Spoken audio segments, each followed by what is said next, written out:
میرے لیے کوئی بات نہیں بچی ہے، لیکن میں یہ کہتا ہوں کہ یہ قابل مذمت ہے کہ ایک ریاست خود دنیا میں دہشت گردی کو ہوا دے رہی ہے، بہت سارے ممالک میں انٹرفیئرنس کر رہی ہے، اور جب وہاں بدامنی ہو تو ایک دوسرے ملک پہ الزام تراشی کرے۔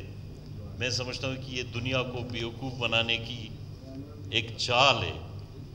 بلکہ اس ریجن کو اگر ہم دیکھیں جغرافیائی حوالے سے، میں سمجھتا ہوں اگر بھارت نے یہ غلطی کی کہ میں اس ریجن میں جنگ چھیڑوں تو یہ اس کے لیے بربادی کی نشانی ہوگی، اور تاریخ میں یہ لکھا جائے گا کہ جنگ ایک فائدہ مند چیز نہیں ہوتی ہے، لیکن یہ بھی اس کو سوچنا چاہیے کہ ایک مضبوط ملک ایک مضبوط فوج کے ساتھ کمر بستہ ہے، ہر حالات میں وہ ہر مشکل صورتحال کو فیس کرنے کے لیے تیار ہے۔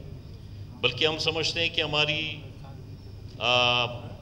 یہاں پہ اس ریجن میں تمام دوستوں نے بات کی، یہ تجزیہ ضروری ہے کہ اگر افغان وار کا مثال دی جائے تو بہت ساری قوتیں فیلئر میں گئی ہیں، سوویت یونین ٹوٹ گئی، اور بہت سارے ایسے قوتیں تھیں جو ٹکڑے ٹکڑے ہو گئے۔